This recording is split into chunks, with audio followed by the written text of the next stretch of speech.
لوگ دکان والے آتے ہیں مسجدوں میں، جماعت چل رہی ہوتی ہے، نماز چل رہی ہوتی ہے، صرف آتے ہیں مسجد کے طہارت خانے کو استعمال کرتے ہیں اور باہر ویسے ہی چلے گئے، پھر جا کر اپنی دکان پر ایسا وقت جب کہ بالکل جماعت چل رہی ہے اور بالکل ایسے انداز سے آتے ہیں جاتے ہیں جیسے نماز کسی اور قوم پہ پڑھ رہے ہیں، ہم پہ تو کوئی پڑھ رہے ہی نہیں۔ اللہ میرے بزرگوں اور دوستوں، کیا ایسے وقت ہماری ذمہ داری نہیں بنتی کہ اس سے محبت کے ساتھ یہ کہیں کہ بھائی جب مسجد کے اندر آ چکا ہے تو 2 رکعت نماز ادا کر کے بھی وہ چلا جائے، 5 منٹ کی تو بات ہے۔ ہم پہلے سے یہ سمجھ بیٹھے ہیں کہ لوگ ہماری بات نہیں مانیں گے، اگر بات نہیں ماننا ہے تو وہی آپ کا دوست ہے، آپ کہیں گے چل نئی پکچر لگی ہے دیکھتے ہیں، وہ چلنے کے لیے تیار ہے۔ دعوت نہیں بھی ہے، آپ کے خاندان کی دعوت ہے، چلو دعوت میں چل رہا ہوں، دوست کو کہتے ہیں چلو گاڑی پہ بٹھا کے اس کو چلیں گے، اس کی دعوت ہے نتی بیگانی کی شادی میں عبداللہ دیوانہ بن کے جا بھی رہا ہے، کھا کے آ رہا ہے آپ کے کہنے پر، آپ کے کہنے پر۔ اور کئی دوست آتے ہیں اپنے ساتھ اور دوستوں کو لاتے ہیں، آپ کے کہنے پر وہ دعوت میں آ سکتا ہے، آپ کے کہنے پر وہ تفریح کے لیے چل سکتا ہے، تو آپ کے کہنے پر وہ 5 منٹ کے لیے مسجد میں آ کر نماز کیوں ادا نہیں کر سکتا؟ بولیں یہ غریب نواز کا پیغام ہے کہ آپ اس جیسے ڈاکو کو جو نماز سے روکنے والا تھا محبت سے فرمایا جب آ ہی گیا ہے تو 2 رکعت نماز پڑھ کے نماز کا وقت آ چکا ہے۔ لیکن یہ ایسی کیسی سخت دلی ہے اور ایسی کیسی محبت پیسوں کی بیٹھی ہوئی ہے، نہیں جڑا چھوڑیں گے تو پھر دکان پہ گراہک میں چلا جاتا ہے، ارے 1 گراہک جائے 10 گراہک جائیں گے، لیکن اللہ کے ذکر سے منہ موڑ کے وہ پیسہ کمایا بھی جائے، 1000 بھی کمائے جائیں گے، برکت اٹھا لی جاتی ہے، وہ ادھر سے آتا بھی ہے ادھر سے چلا بھی جاتا ہے، پتا کرتے چلتا ہے۔ ہاں ذرا خدا کے شکر کر کے تو دیکھو، سجدے میں سر رکھ کے دعا کر کے تو دیکھو، اس کے بعد دیکھو ایک ہی گراہک سے اللہ اتنا فائدہ دے گا جو 100 گراہک سے بھی فائدہ نہیں ہوگا، وہ تھوڑے سے پیسے میں برکت ہے۔ اور ہمارے پاس تو اتنا نظام مسجدوں کا بنایا ہوا ہے کہ یہاں پر 1:15 بجے نماز ہے، وہاں 1:30 بجے رکھتے ہیں، وہاں 4:45 کی نماز ہے، وہاں 5 بجے رکھتے ہیں۔ یہ کیوں؟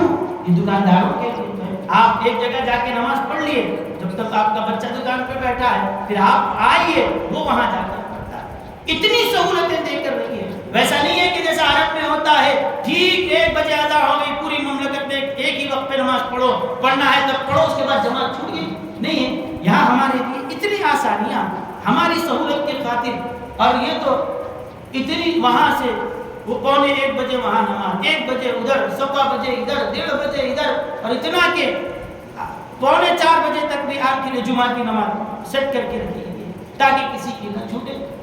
کوئی ایگزام کو جاتا ہے، کوئی سفر میں جاتا ہے، کسی کی الگ الگ مصروفیتیں ہوتی ہیں، 3 بجے 3:30 بجے آخری وقت سے تھوڑا پہلے تک بھی جمعہ کی نمازوں کا اہتمام کیا گیا۔ اتنی سہولتیں ہونے کے باوجود بھی اگر ہم مسجد میں آنے کے بعد بھی اگر خدا کی نماز چل رہی ہو، ایسے وقت بھی اللہ کے ذکر سے منہ موڑ کے جائیں، کوئی کچھ کہے یا نہ کہیں، وہ مسجد اللہ کے دربار میں فریاد کرے گی کہ یہ کون سا مسلمان ہے، یہ کون سا مسلمان ہے کہ مسجد تو اللہ کی عبادت کے لیے تعمیر کی گئی تھی، مسجد تو خدا کے ذکر کے لیے تعمیر کی گئی تھی، مسجد تو نماز کے لیے تعمیر کی گئی ہے، اور یہ مسجد کو پیشاب اور پیخانے کا اڈا بنایا جاتا ہے۔ کیا یہ مسجد کی فریاد اللہ کے دربار میں خالی جائے گی؟ نہیں۔ آج وہ مسجد مسلمانوں کو تلاش کر رہی ہے کہ مسجد مرضیہ کہاں ہے کہ نمازی نہ رہے، یعنی وہ صاحب اوصاف حجازی نہ رہے۔ وہ کہاں گئے؟ وہ کہاں گئے کہ وہ مسلمانوں کو وہ تلاش کر رہی ہے کہ وہ کون سی قوم تھی کہ آ گیا عین وقت لڑائی میں جب وقت نماز، قبلہ رو ہو کے زمین بوس ہوئی قوم حجاز، ایک ہی سب میں کھڑے ہو گئے محمود و عیاض، نہ کوئی بندہ رہا نہ کوئی بندہ رہا۔ آج ان مسلمانوں کو مسجدیں تلاش کر رہی ہے، آج مسجد کی نگاہیں ڈھونڈ رہی ہیں ان کو کہ وہ کہاں گئے وہ مسلمان۔ آج ان کے لیے ایسیاں لگائی گئی ہے، قالینیں بچھائی گئی ہے، وہ تو تلواروں کے سایوں میں انہوں نے نماز نہیں چھوڑی ہے، آج اے سی کی ٹھنڈی ہواؤں میں نمازیں برباد کرتے جا رہے ہیں، چھوڑتے جا رہے ہیں۔ اللہ کے رسول صلی اللہ علیہ وسلم نے ارشاد فرمایا تم پر ایک ایسا وقت آئے گا کہ مسلمان ہوں گے لیکن مسلمان نام کا مسلمان ہوگا، اندر سے کوئی ایمانی کیفیت قابل نہیں ہے. صرف مسلمان، بس نام کیا ہے عبد الرحمن، نام عبد الرحیم، نام خالد ہے، نام سلیم ہے، بس اندر سے کوئی مسلمانی نہیں، بس نام مسلمان. اور ایسا وقت آئے گا مسجدیں بالکل آباد ہیں. مسجدیں آباد اس معنی میں کہ خوبصورت مسجدیں ہوتی، ایک سے بڑھ کر ایک خوبصورت مسجد. وہ اپنی مسجد میں جھومر لگایا، میں اس سے بڑا لگایا. وہ اے سی لگایا، پوری مسجدوں میں اے سی ہمارے پاس نہیں، ہم بھی لگائیں. ہمارے پاس قالین ہے، ہمارے پاس مسجد میں یہ انتظام ہے، ہمارے پاس مسجد میں یہ ہے. جو اعتکاف کرے گا ہم کھانے کھلائیں گے. تو بازار کھانا کھلاتا میں بریانی کھلاؤں، تو وہ رکھتا میں یہ رکھوں گا. ہماری مسجد میں فریج لگی ہوئی، اے سیاں ہیں، باہر سے امپورٹ کر کے قالینیں منگائی گئی ہے، فلاں لگایا گیا ہے، اور نقش و نگار بہت خوبصورت کیے گئے ہیں. حضور فرماتے ہیں مسجدوں کی اتنی بڑھ چڑھ کے لوگ اس میں حصہ لیں گے کہ اتنی خوبصورت بنا دی. لیکن یاد رکھو مسجدوں کی آبادی ان نقش و نگار کی وجہ سے نہیں ہے، مسجدوں کی آبادی تو مسلیوں کی وجہ سے ہوتی ہے. مسجدوں کی زینت ان قالینوں اور نقش و نگار سے نہیں، مسجد کی زینت تو قرآن کی تلاوت سے ہے، مسجد کی زینت تو سجدوں سے ہوتی ہے، مسجد کی زینت ان کے مسلیوں سے ہوتی ہے. مسجد تو بنا دی گئی ہے، مسجد تو بنا دی شب بھر میں ایمان کی حرارت والوں نے. من اپنا پرانا پاپی ہے، برسوں میں نمازی بن نہ سکا. تو بنانے والے تو مسجدیں بنا. میں یہ نہیں کہتا کہ بنانے والے غلط ہیں، میں یہ نہیں کہتا کہ اس میں قالین بچھانے والے غلط ہیں، نہیں. اللہ کے گھر کے لیے جو کر رہے ہیں ایک ایک دھاگے کا آپ کو اس کا ثواب ضرور ملے گا. لیکن یہ بچھا لینا ہی کامیابی نہیں ہے، یہ بچھانا ہی کمال نہیں ہے. ہم بچھا تو دیے ہیں، پھر اپنے بچوں کو بھی تو پابند کریں. بچے میں نے قالین بچھا کے مسجد کو سجا تو دیا ہے، اب تو ذرا اپنے سجدوں سے اس مسجد کو آباد بھی کرتا ہے. یاد غریب نواز کی ہی بتائیں، وہ علاقے میں جو ڈاکو لوگوں کے سر کاٹتا تھا، جو مسجد میں آتا تھا، غریب نواز کی صحبت میں رہا کچھ دن. اس کے بعد جب آپ جا رہے تھے تو وہی ڈاکو کہنے لگا کہ حضرت آپ جائیں، جب تک میں زندہ ہوں یہ مسجد تو کوئی ویران نہیں کر سکتا. کوئی نہ ہے تنہا میں اس مسجد میں نماز ادا کر سکتا، چاہے وہ رات کی نماز ہو یا دن کی نماز. وہ جو نمازوں کو روکنے والا تھا، آج وہی مسجد کا امام ہے.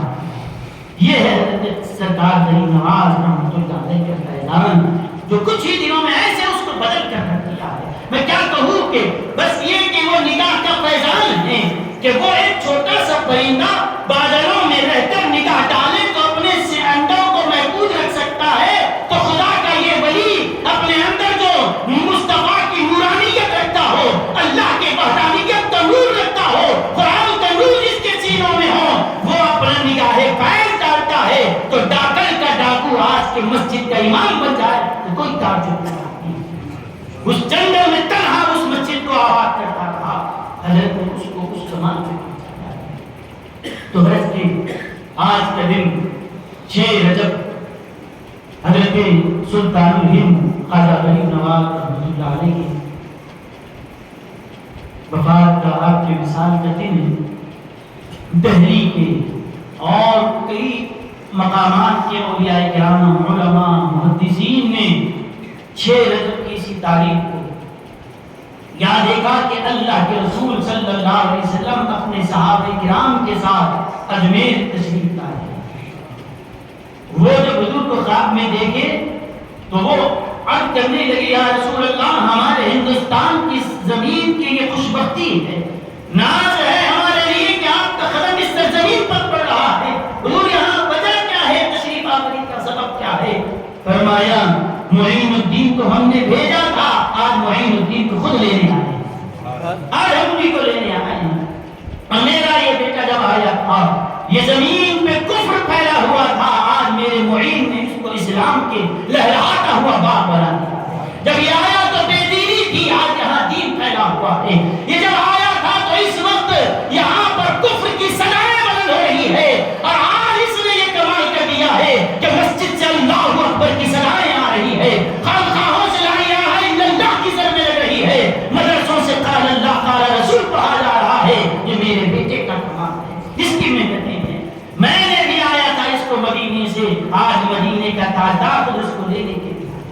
تو جس وقت خواب دیکھا تھا اسی وقت کو معلوم کیا تو پتا چلا کہ خواب میں جس وقت حضور آئے تھے استقبال کے لیے اسی وقت حضرت سلطان ہند کا وصال. اسی دن اسی وقت آپ کی روح جسم سے نکلی. جب روح نکلی لوگ کمرے میں گئے تو دیکھا کہ آپ کی پیشانی پر نور سے لکھا ہوا ہے حبیب اللہ ما تقیہ باللہ. خدا کا محبوب ہے, خدا کی محبت میں دنیا سے ملا ہے, اللہ کی محبت میں دنیا سے ملا ہے. حضرت سلطان ہند کا آج عرس ہے. ہم اللہ کے دربار میں دعا کرتے ہیں کہ پروردگار خلق کے خیر سے ہم سکون کو مالا مال فرمائیں. آپ کی تعلیمات میں عمل کرنے کی توفیق عطا فرمائیں. اے اللہ